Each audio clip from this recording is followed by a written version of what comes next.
Pensar a cozinha para além do alimento.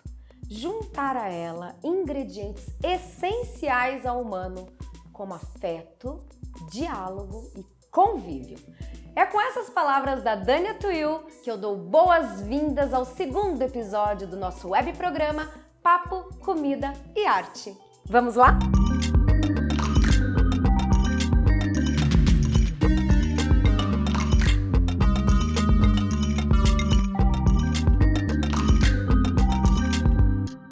Hoje nós temos uma convidada mega especial, geminiana, jornalista, artista, super autêntica e que eu tô louca pra saber 1% mais sobre ela e do que eu já vi nos palcos. Vi Gabarda!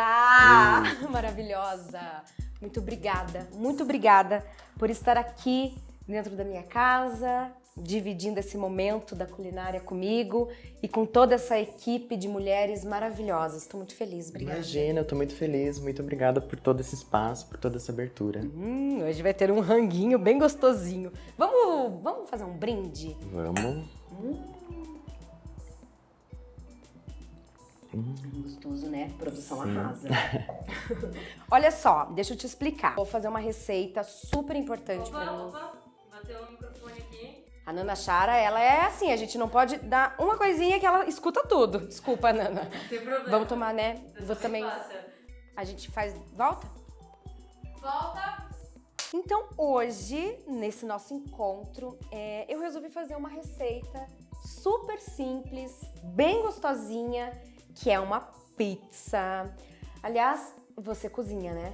Uhum. Como que é essa tua relação com a cozinha? Você gosta? Como é que é? Eu adoro, amiga. Eu acho que assim, quando eu tô cozinhando, eu entendo como um lugar de autocuidado mesmo, de cura, né? De você manipular ali esses alimentos.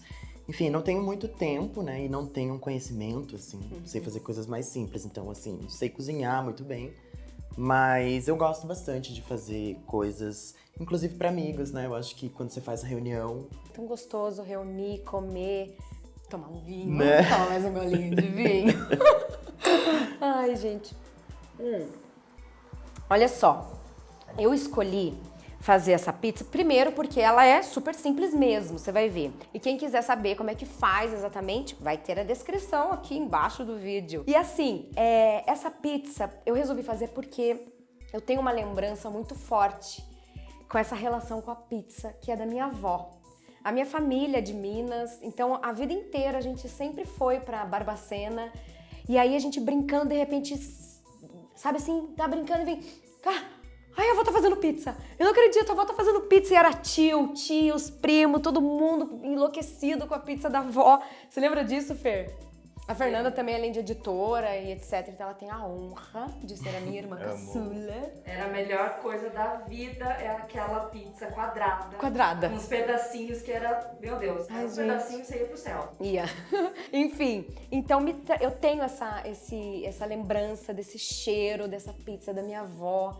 Você tem alguma lembrança, assim, de comida, da sua vida, da infância, adolescência, de algum momento? Engraçado que você falou agora e eu vi esse molinho aqui. Eu fui criada pela minha avó também, né? Olha aí. E, enfim, as minhas avós são muito importantes, assim, na construção da minha família. É uma família que... Ai, desculpa. Fiquei emocionada. Não, imagina. Vi esse molho e lembrei muito do macarrão que minha avó fazia, que é um molho muito parecido também com esse, e que a gente reunia também toda a família, né? Então, esse macarrão que ela fazia também um bife, a milanesa, que quando a gente era pequena a gente falava, vó, quero bife com roupa. Então... Bife com roupa? Ai, que delícia. Então, sem a milanesa é um bife desnudo. Isso. Adorei. Então, eu vou começar a fazer, pode ser? Claro. O pãozinho também eu faço, ele não é uma pizza, porque tem essa, eu gosto também de fazer umas coisas mais saudáveiszinhas, assim, e fui aprendendo isso também conforme a vida foi acontecendo. Então, vou fazendo, a gente vai conversando, a gente tem um ponto em comum, que eu achei muito genial quando eu descobri isso. A gente tem as mesmas duas profissões. Olha. Somos artistas e jornalistas. Só que você exerce as duas profissões. Eu não. Como que é essa tua relação com o jornalismo, com a arte? Como é que você se desdobra? Gosta de fazer as duas coisas? Como é que é isso na sua vida? Então, eu sou uma pessoa muito tímida, Cessé, e eu comecei a estudar teatro muito cedo, né? E gostava muito de estar em cena, de estar envolvida em todo o processo. Só que por ser uma pessoa muito tímida, eu achava que eu não podia exercer isso como profissão, assim, né?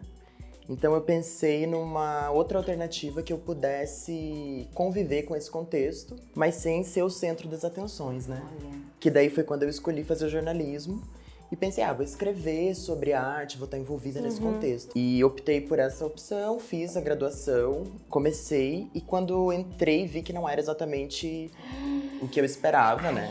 Que, enfim, ser jornalista é tão difícil quanto ser artista no Brasil, né? Pra gente conseguir fazer tudo que a gente quer.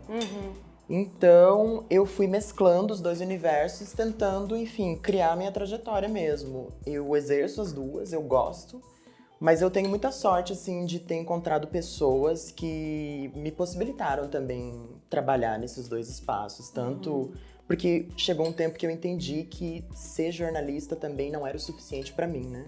Que eu tava ali envolvida, mas que eu queria estar em cena também, né? Apesar de ser tímida. Então eu resolvi, enfim, como eu já tinha criado esse contexto também da comunicação na minha vida, eu resolvi aproveitar e, enfim, mesclar as duas coisas, né? Que maravilha. Eu também, né? Eu, na verdade, eu meio que desisti do jornalismo porque eu era muito nova quando eu fiz faculdade, muito nova mesmo, assim, acho que eu entrei fazendo 17 anos, então não tinha muita maturidade, sabe? E eu me decepcionei um pouco naquela época, como era ensinada naquela época, eu me decepcionei um pouco com a mentira que o jornalismo às vezes faz a gente criar, assim, sabe? Então, tanto que eu quis um pouco, assim, dar uma desistida. Minha mãe falou, não, você já tá no segundo ano, vai. E não existe só o jornalismo de manipulação. Sim. Existe, vai pra área artística do jornalismo, por exemplo. Então, isso me deu um incentivo de continuar, pelo menos até finalizar a faculdade, assim, né? E aí eu tenho essa vontade também de trabalhar com jornalismo mais voltada pra cultura, uma assessoria de imprensa, talvez. Mas aquele negócio da matéria, de manipular, eu tenho um pouco de problema com isso, assim. E aí, Vi, conversando com você aí durante a vida e também agora, ultimamente, eu vejo que você fala bastante em deslocamento e você se desloca muito na sua vida, dá pra ver pela sua vida artística, com o jornalismo também. Você acha que esses deslocamentos que você faz, ele é uma força grande para movimentar mesmo, ou ele pode chegar a beirar algum tipo de deslocamento negativo, assim, em qualquer sentido da vida?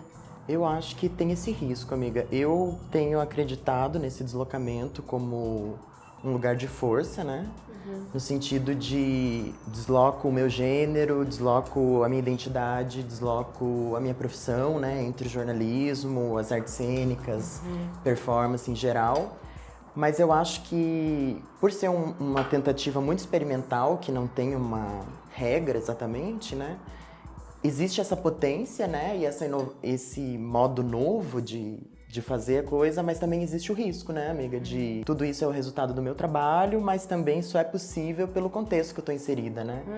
Então, eu acho que tá nesse lugar do risco. E o risco, ele é gostoso, né? Sim.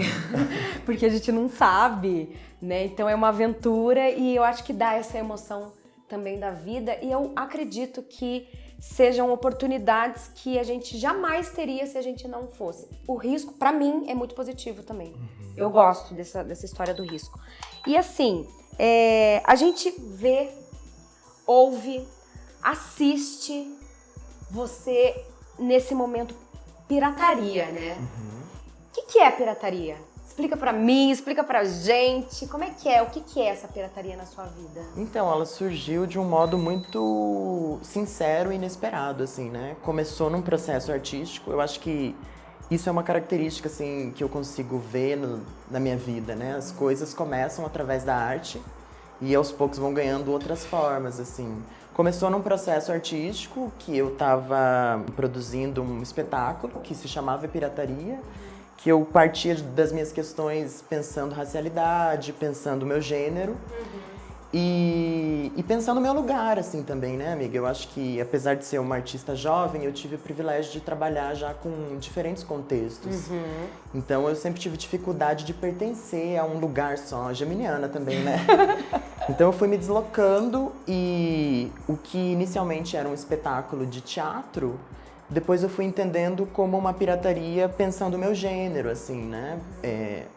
Acho que esse deslocamento ele surgiu muito naquele espetáculo inicialmente e depois foi indo para minha vida. E essa palavra pirataria, ela surgiu assim de um modo muito despretensioso no processo mesmo de criação. E foi algo que eu acho que eu não resolvi ali com aquele experimento cênico, que eu resolvi desenvolver e fui entendendo como um lugar, assim, também para eu articular tanto a minha raça, né? Porque eu me autodeclaro uma pessoa negra, mas eu sei que eu também não estou inscrita num fenótipo do que é lido enquanto uma pessoa negra no Brasil hoje, né?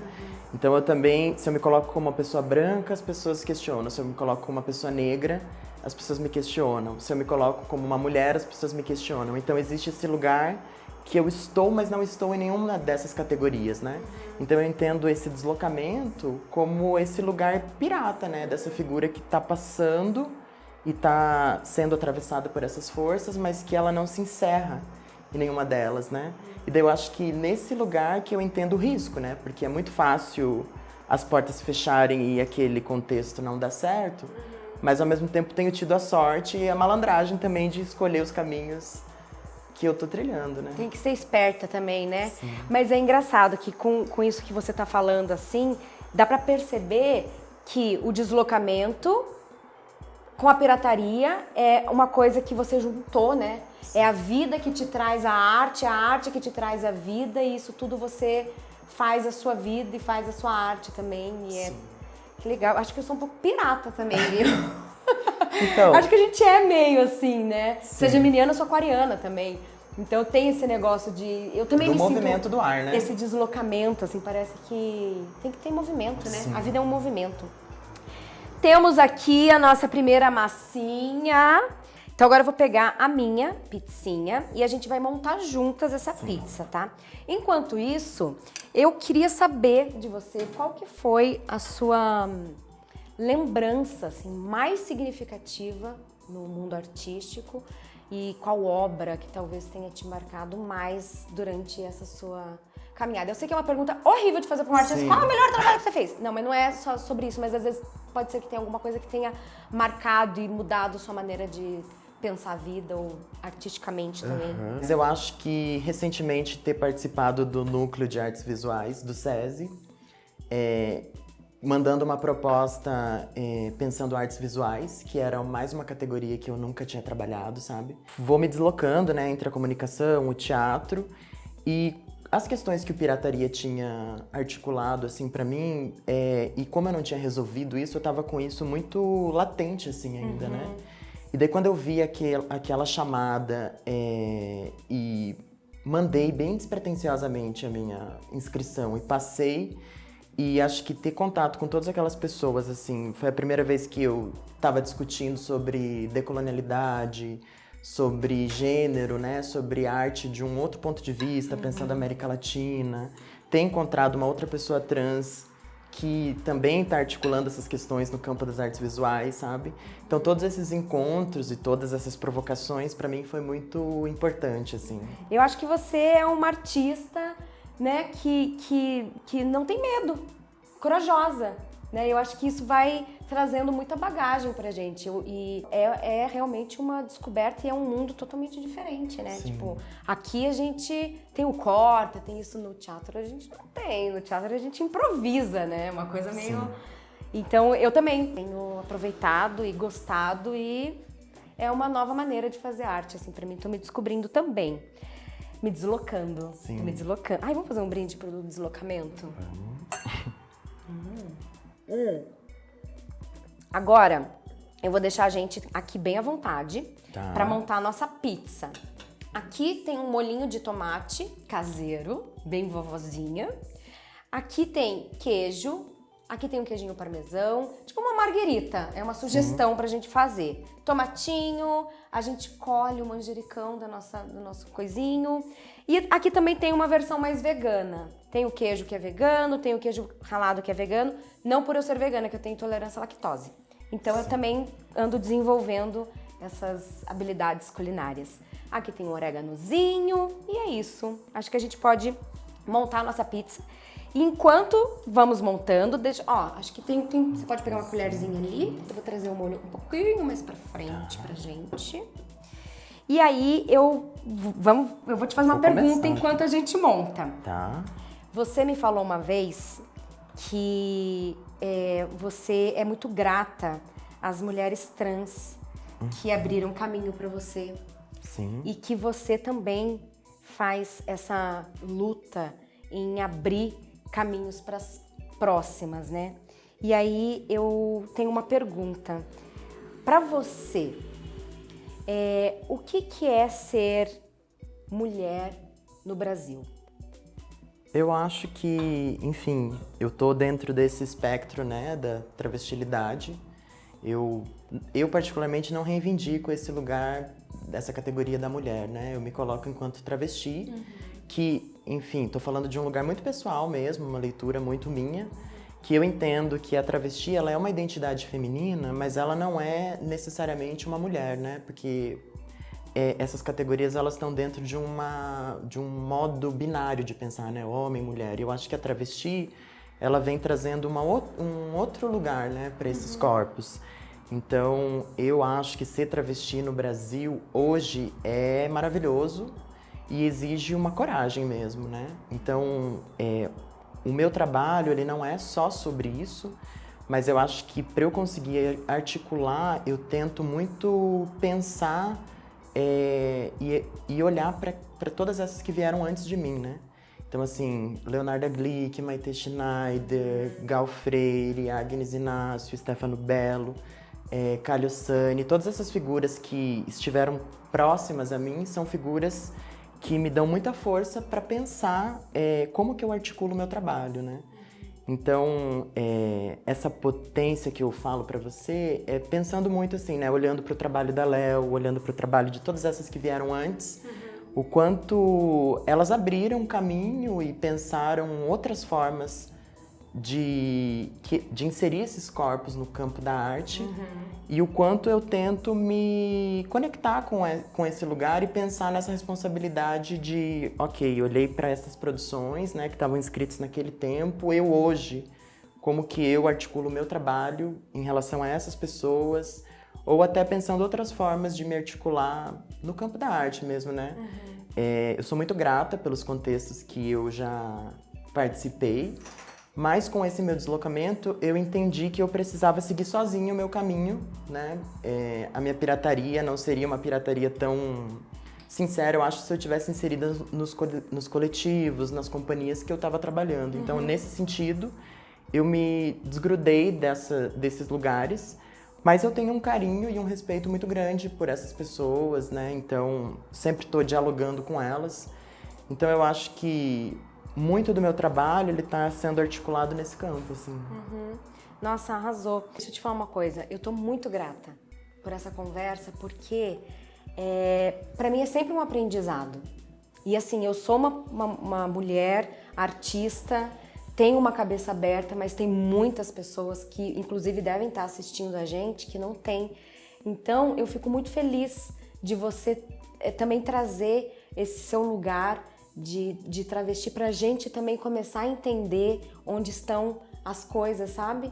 Pra gente também não errar, porque eu fico preocupada também de errar, sabe? Apesar de estar aqui aprendendo, eu também fico preocupada de errar. Então, cada informação que me vem diferente de algum lugar que eu não tenha pesquisado ou que ninguém tenha me falado, eu fico muito grata mesmo por isso. Obrigada. O meu trabalho se constrói nesse lugar de ter esse comprometimento mesmo, de construir esse novo lugar, assim, para esses corpos mesmo, né? Tipo, eu acho que cada uma de nós vai do seu jeito, do seu modo construindo, mas enfim, é uma construção coletiva mesmo. Nossa, eu fico emocionada com você.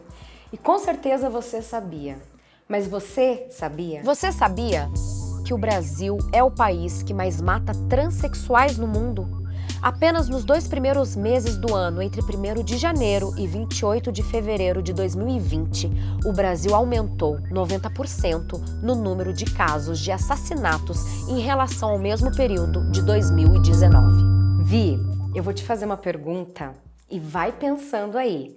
E eu acho que a gente merece um pouquinho mais de vinho enquanto você reflete sobre isso. Mas é o seguinte, se você pudesse escolher alguma coisa da sua vida para transformar em poesia e poder ficar olhando com muito carinho para aquilo, o que seria? Você me ouvindo?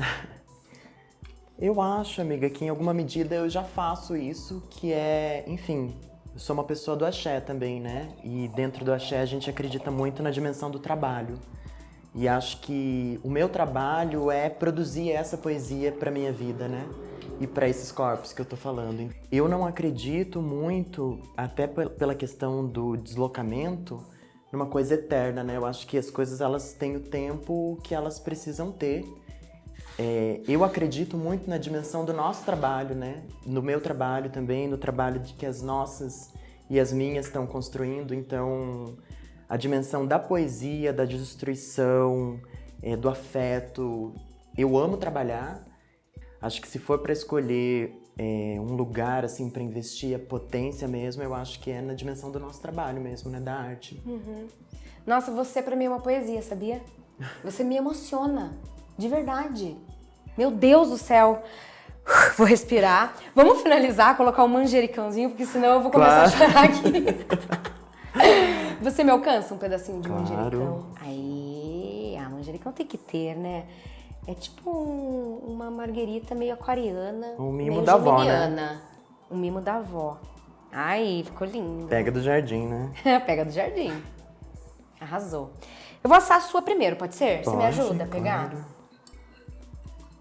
Ai, E derruba, né? Imagina. Não. Aí eu vou chorar de emoção e de raivinha, imagina. Brincadeira, nunca, jamais. Então vou colocar aqui e só pra dar aquela douradinha pra gente comer. Vamos fazer um brinde? Maravilhosa.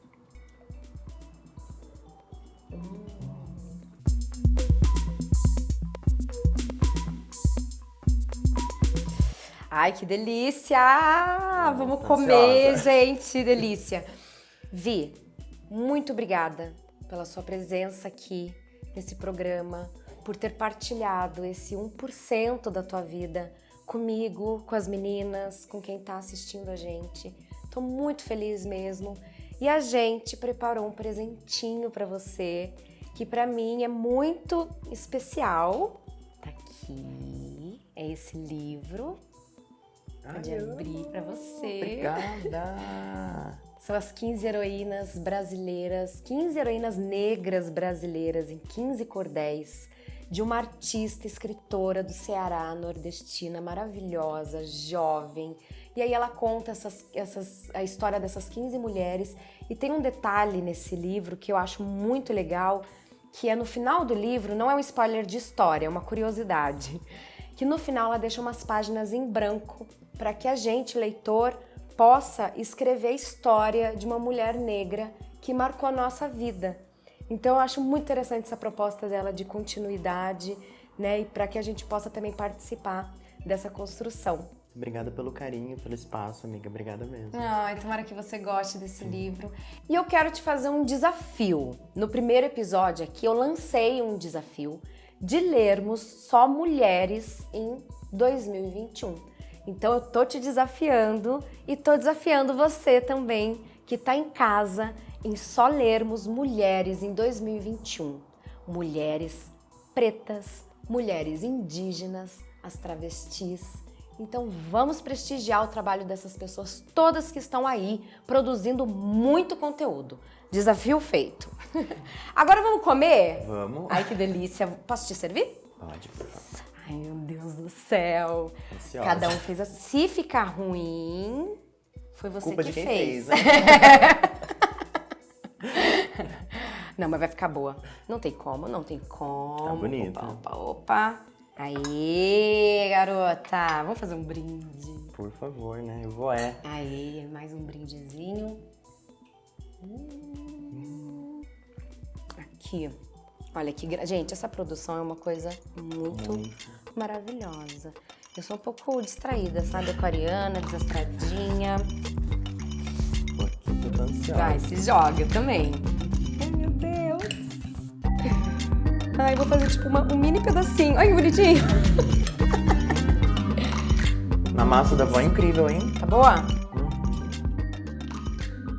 E esse foi um tiquinho da Viga Barda pra vocês. Espero vocês no próximo e último episódio com uma convidada que adora uma prosa, tem um sorriso largo, uma carreira absurda e muita coisa boa pra contar. Esse foi o nosso Papo, Comida e Arte de hoje e eu espero que vocês sigam fazendo poesia por aí. Um beijo e até breve!